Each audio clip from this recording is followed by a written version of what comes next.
How's it going, guys? D_Blacktail here today, bringing you guys another Samurai 18 chapter review. And today we're going to be talking about chapter 18. But before that, I want to talk about some of the questionable takes that I've seen on Twitter lately. So tomorrow, you guys can expect a little video talking about some of the things as to why people don't like Samurai 8 so far, and how whether I agree or disagree. Basically, it'll be probably like a 10 or 15 minute video, so that'll be out tomorrow. So let's get to the chapter. This chapter was really great. Oh, another thing, I want to see what you guys like, more live reactions or reviews. So I think reviews might be better because I think people will probably are more likely to stick around for a 10 to 12 minute video than a 30-minute video. So if that changes in the near future, or if I get more subscribers and you guys tell me you like my live reactions or whatnot, then we can get into it. But you see, we're in a different little spot. My poster is back in the bag. I just wanted to try a different little lighting to see how it goes. But let's get into the chapter. So first, alright, first we get Daruma, and he says that Ryu is strong. He first tells Hachimaru that Ryu is a strong samurai. So I have a question for you guys. Do you think he is able to tell how strong a samurai is based on the gravitational pull? Because recently, in the past few chapters, we've been getting more and more explanation as to how Daruma found Hachimaru, and how Hachimaru and them are going to go out and basically find the other keys to open Pandora's box. So do you think that the gravitational pull that Hachimaru has, and the gravitational pull that Ryu and Hagamichi and all these other samurai, because alright, you're able to tell their strength, I guess it's like their power level maybe, because we see when Ata and Mujin are dueling in the sky, that Daruma said back in chapter, I believe 8 or 9, where they're fighting over the earth, and Daruma says, I can feel a strong pull, gravitational pull, and then Hagamichi says, oh, that must be Mujin. So maybe gravitational pull has to do with like their power level, I guess. And Daruma does something a little later in the chapter that I'm gonna get to, and talk about more about this gravitational pull type of thing. But let's keep going. So Ryu, right? The comedy in this chapter, I really like the balance that Kishimoto and Okubo are doing with the comedy / seriousnesses that in each chapter that they've been going. So here we get a little bit of comedy with Ryu talking to Katsuga, and she says, cut down everyone except the girl, right? And then Ryu's like, oh, I'm sorry, it's been a long time. It's only been a short amount of time, but I appreciate you, as he's about to go and cut down Katsuga. And so she's like, I think she's a princess and she's just wearing big clothes, but it's a he for now. But he goes on to say, hey, I'm your partner, you're not supposed to cut me down, right? So Ryu's like, hey, you know, you need to explain things to me, specifically so that I can know how to go about things. And I feel Ryu here, alright? Because I am the same way. My family literally complains when they send me out to the grocery store and I come back with the wrong shit. I'd be like, well, you said this. And they're like, no, we said this. So I feel you, Ryu. But that was just a little comedy bit going on between those two. And we've seen that even from last chapter, where they have their little spats. So I love their little character interactions. So next we get this clash between Ryu and Daruma after Ryu and Katsuga gets everything figured out and Ryu charges at Daruma. And before they clash, right? He stops and he's like, hey, cat, are you a female cat or are you a dog cat? I mean, or a male cat to Daruma. And Daruma's like, I am neither. And Ryu just looks confused because he doesn't know what to do. So, and then Daruma's like, I'm a man. And then we see Ryu just like quickly going in for an attack, and it kind of pushes Daruma on his back foot. And then we see he's able to take another samurai sword out of his body, so he has 2 samurai swords that we know of. And he puts it at the bottom of his bone heel, at the bottom of it. So now he has one up top and one at the bottom. And so he's like dual wielding basically. And he goes to spin and like attack Daruma. And so Daruma, since he's on the defensive at this point, he summons his armor from his key holder. And the whole turtle turns out to be a key holder, which is pretty cool. Well, we knew that from Mugen, but it's still pretty cool that this is Daruma's key holder. I wonder what happened to his wolf, but hopefully we'll get that later. But anyway, so he made Daruma put on his armor. Alright, that is a feat. I don't care what anyone says, that is a feat if you're able to push Daruma like that. And we saw how durable Daruma's samurai armor is compared to someone like Hachimaru or Hagamichi when they were fighting Ata on Earth, or whatever their planet's called. Ata was just basically toying with him. He was able to cut their samurai armor no problem. And we see that again in the first chapter with Hachimaru when he was attacking Ronin, and he wasn't able to scar him.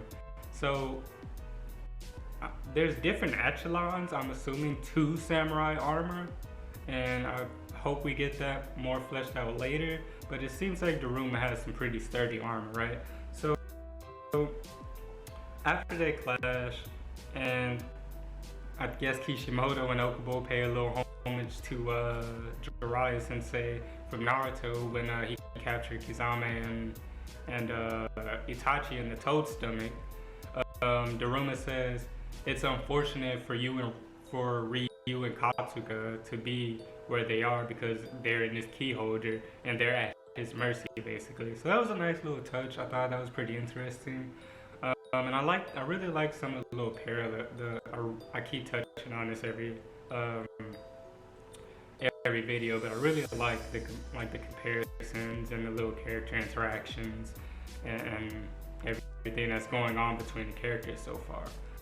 So Daruma is able to take the key holder and make these like tentacle fucking things. Oh, if you've watched enough hentai, you know where this is going. But he take like they're like turned into like little ropes, and he's able to wrap Katsuga up, and the ropes are starting to chase after Ryu as well. So Ryu backs away, and he notices this, and so he rushes after Katsuga, and he's able to turn one of the soul blade, one of the samurai souls, and he's able to turn it into a scythe. So he just cuts up the ropes that are holding Katsuga, and he's able to twirl the souls around each other, and he's then able to, since samurai have cybernetic bodies, he's able to then twist his hand in like a rotating motion and kind of make it into like a drill essentially, since the samurai souls are sharp steel. And so he was able to drill through out of the key station, out of the key holder. And so Daruma's then following him outside, and then we see this another Ryu shows so many feats this chapter, like it is insane. But so he's able to combine the samurai souls on each end of the bone hilt into like this giant cleaver type of thing. I'm not really sure what the weapon is called. It's like a giant cleaver, and him and Daruma are just clashing in the air. And like and he's able to do this while holding Katsuga, and he's holding off Daruma, and this is really impressive. Like, this is showing you how strong some of these samurai are, and Hachimaru is nowhere near this level. Like if Hachimaru had to fight Ryu by himself, he is getting washed. All right. So even Hachimaru, as he was watching uh, through the video display inside the holder, he notices that, oh, like this guy is doing all of these things, but he also notices that Daruma is being sluggish, and this is because it turns out that Hachimaru spent all of their money when he went shopping. So not only did he buy clothes, but he also bought Ann and Obi, which is like, I'm assuming it's like a Japanese knot on the back of Ann's dress, but she tore it when she was healing Hachimaru, when she stopped Hachimaru's dad's bleeding. So he spent like 17 million on it, and it was like really nice and expensive. So I really like their little relationship going on and whatnot. And so you go back outside after Daruma finds out that Hachi spent all this money, and he's just like freaking out. He's passing out because he's not able to pay his bar bill, right? And so like we see him like screaming, I guess, in like these energy waves go outside of his body,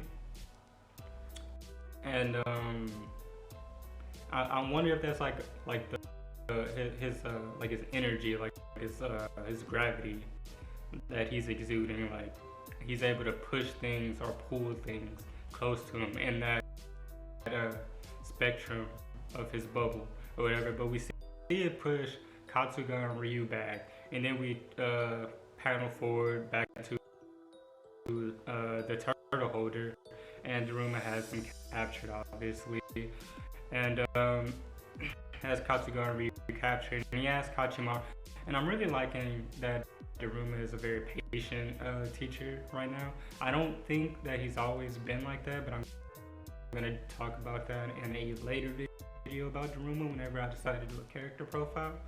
But we see him, he's trying to understand what Hachimaru was thinking when he purchased, you know, the $17 million thing. And you know, he understands what Hachimaru, because of Hachimaru's circumstances, him being born, you know, he was never in the outside world really. He was always at home, a shut-in basically. So he understood that Hachimaru was just doing what he believed was a nice gesture towards Ann, and Ann even appreciates the gesture. You know, she says it's the thoughts that counts, but she didn't want something so expensive. She said she was okay with the little ripped one she had. But I hope if they do go and return it, that he does get her another one, because I'm really liking the little dynamic we're starting to slowly build between those two and their relationship. But that's not the only thing in the chapter. So we find out through Katsuga that there's going to be a no-holds-barred Ronin festival on a planet. And according to Katsuga, that supposedly one of the keys to a special box is on the planet, and the samurai is so strong he can cut a planet in a single slash. Yeah, that's badass. So I have a theory about that actually. I think it might be the Ususama style that's probably holding the event, and they might be holding it to look for you know, the spare keys out there in the world, you know, gathering them in this tournament so they can probably eliminate them, because you can only meet the sponsor by winning the tournament, and then you have to fight the sponsor after winning the tournament, and there's a prize for $1 billion, right? So that's where we're going next, I believe. We probably won't start off there, because earlier in the chapter we got a panel where it says that they're not allowed to leave the quadrant for 3 days since they were not able to successfully pay their funds. So we might get a mini training arc, or like a mini something to do on the space station, maybe meet some characters or something, you know, maybe solve a crime or something, like a little mini arc, you know.